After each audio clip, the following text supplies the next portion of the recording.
Planeta SPM está de volta com o tema Funkeiros Mirins. Eu estou conversando com a psicanalista Ana Olmos. Nós fomos até a Avenida Paulista conferir o que as pessoas acham sobre essa erotização e essa adultização infantil. Confira. Cantar tudo bem, não vejo problema nenhum. O problema é o que está por trás do cantar, o que é induzido pelo funk. E isso que eu não acho muito certo. Sou contra porque eles não têm idade para entrar na mídia, né, para passar esse tipo de mensagem, para influenciar as outras crianças também. Funk não fala nada que leva assim, uma criança a se desenvolver para uma coisa boa, só para coisa ruim. Elas ainda não estão psicologicamente maduras para fazer esse tipo de coisa, sem falar que é uma erotização exacerbada. E pior ainda, contribui para promover essa cultura machista burra e idiota que nós temos nesse país. Doutora, a senhora acha que com o estilo de vida que esses funkeiros mirins levam, eles podem perder a infância? Acho que eles já estão perdendo, né? E a infância passa tão depressa, né? E mais do que isso, não é a questão do perder, é como eles vão estruturando na infância a maneira de ver o mundo, a maneira de se ver, a maneira de se comunicar, a objetivação, quer dizer, virar objeto em vez de virar sujeito, é o contrário do subjetização, né? Subjetivação, que é você virar um sujeito, é você virar um objeto. É isso que, em última instância, está como um fator educativo bem importante de alimento pedagógico para essas crianças. Então, não é que vai perder, já está perdendo aquele olhar da infância, né? Que você pergunta, né? Você quer saber, você tem uma...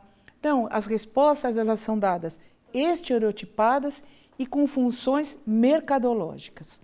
Certo. E você acha que isso também interfere na vida escolar deles, na educação? Com certeza. Com toda certeza. Eu não sei nem como foi a vida anterior escolar dessas crianças. Porque eu estava falando que hoje eu tive essa reunião com meninos jovens empreendedores sociais do Capão Redondo. E uma das coisas que eles mais contam foi a dificuldade em ter escola boa, a ausência de vagas, por isso que eles são vencedores, né? Bruno do Capão não é um ex-detento da FEBEM, ele é um vitorioso, ele é um guerreiro, é um lutador que, apesar de escolas de quinta categoria, ausência de vaga, miséria em casa, privação, conseguiram essa turma, né, dar uma girada e fazer alguma coisa de empreendedorismo para a própria comunidade. Vamos olhar essas crianças. O que tem para a própria comunidade, para essas crianças? Que identificação de grupo, de origem, de raiz é possível quando você sequer construindo a própria identidade, esse ser sujeito, você já se liga em algo que responde a demandas completamente externas a você. Qual é a brincadeira da criança? A criança brinca e estuda, né? Isto é o que vive uma criança que tenha todos os elementos para se desenvolver. Então, não é que vai fazer repercussão na escola, ela já não está na escola. Ela já não está, ela pode estar inscrita numa escola, mas ela não está usufruindo o que uma escola dá pelo grupo, pelas relações, pela promoção do desenvolvimento, que não é só cognitivo, né? Isto já está alterado. O tempo dela não é prioritário para aquilo que uma criança precisa fazer. Criança não é para trabalhar, além da questão da erotização precoce, né? Se trabalha por conta da miséria, se vira adulto antes da hora porque é preciso ajudar em casa, em países como o nosso, né? Mas criança é para brincar, para estudar, não para trabalhar. Eu gostaria de chamar agora, ao vivo pelo Skype, o professor da SPM de São Paulo, Eduardo Benzatti, psicanalista e doutor em Ciências Sociais pela PUC de São Paulo. Olá, primeiro boa noite a todos, boa noite à convidada. Então, Eduardo, a gente queria saber a sua opinião sobre esses funkeiros mirins, sobre a perda da infância. O que você acha sobre isso? Então, querida, assim, eu vou procurar apresentar a minha perspectiva da antropologia, né? Nós já temos alguém aí da área psi que tem comentado muito bem o assunto, né? Como antropólogo, eu tendo a relativizar todas essas questões culturais. O que eu quero dizer com isso, né? Eu acredito que as crianças, né, que aprendem a curtir esse tipo de música, aprendem porque faz parte da cultura delas, né?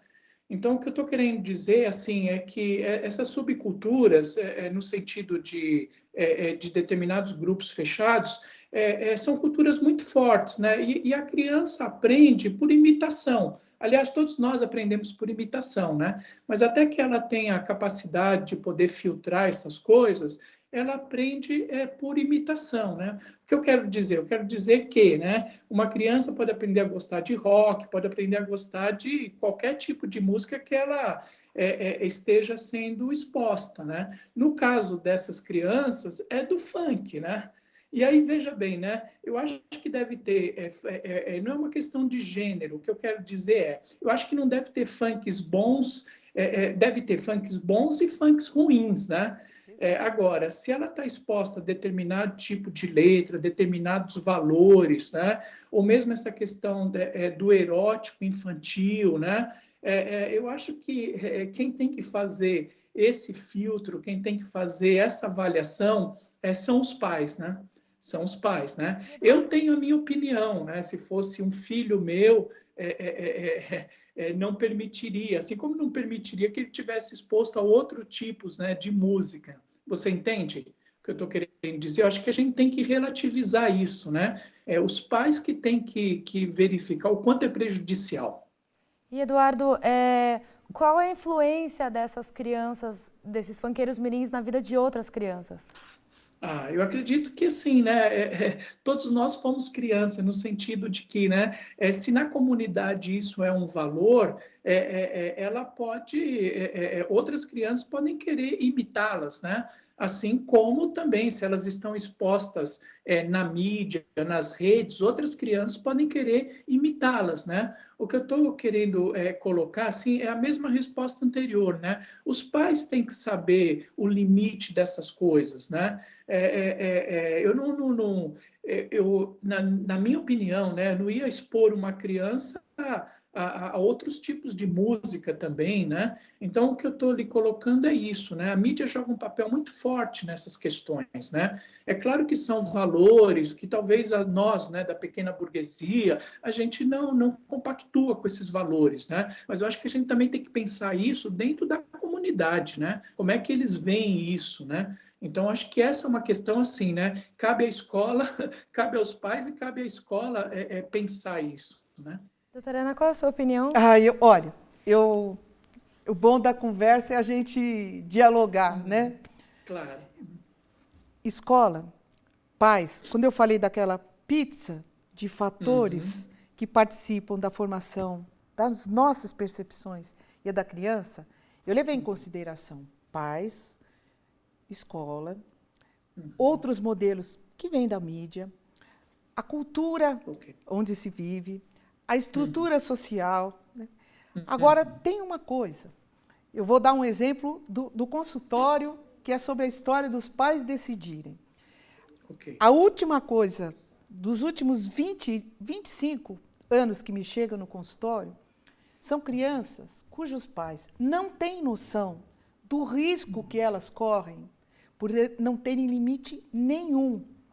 Tem um equívoco, que amor é gratificação, que não gratificar é desamor, e elas têm tudo e mais um pouco. Essa é a concepção dos pais, dentro do critério dos pais e do amor que esses pais têm, que para mim é fora de dúvida, eu tento acertar o tempo inteiro. Aí alguma coisa acontece, que cria uma demanda desses pais, por conta de algo que não está dando certo, e às vezes esse algo é um elemento externo, como pode ser o Ministério Público aqui, o elemento externo pode ser a escola, dizendo assim, olha, Ninguém quer ficar com o seu filho. As crianças não querem brincar com ele. Aí ele chega, uma criança de 4 anos e meio, 5 anos e meio, e você vai juntando a fala da escola, a observação da criança e a concepção que os pais têm sobre o que é melhor para essa criança, e você percebe claramente em que buraco que ela está se metendo e por que ela acaba precisando de um clínico. Então é assim, ou as coisas são do meu jeito, criança de 4 anos e meio, ou eu cuspo nos outros meninos, porque em casa é como eu quero e ponto. Eu tiro a bola porque eu perdi, aí os outros meninos da escola não querem mais jogar com ele. E se você for longo, eu estou começando com esse menininho de 4 anos, porque ele vai virar adolescente e ele acha que ele pode tudo. Ele pode beber e dirigir. A menina pode transar sem camisinha, porque acontece, esse acirramento da onipotência acontece com as outras, a gravidez, não com ela. Ele pode atropelar, ele pode fugir do lugar que ele atropelou, ele pode morrer, ele pode ter uma consequência, uma sequela muito grave. Então, eu estou olhando ao longo da vida, e a droga, ela entra, porque esse menino que não consegue lidar com a realidade, não consegue enfrentar frustração, porque não tem limite, tudo é do jeito que ele quer, a partir da concepção dos pais, ele é um menino de risco. Cansei de ver. Entendo, professor. Então, é assim, a concepção dos pais, eu volto a repetir o que eu falei sobre aquele pai. Ele precisa de informação, ele precisa de conhecimento, ele está certo do que ele pensa, porque ele não está tendo visão do todo. Aí é função de quem pode informar, se o Ministério Público puder informar, além de, né? E de todos nós. A história da gente achar que o pai é livre para fazer qualquer coisa, e você vê, eu acho que não é bem assim, sabe? Bom, o nosso tempo terminou. Muito obrigada, doutora. Muito obrigada, Eduardo. Ficamos por aqui com mais o Planeta SPM. Eu gostaria de agradecer a doutora Ana Olmos de novo e o professor Eduardo pela presença. Obrigada a você por nos acompanhar e uma ótima noite.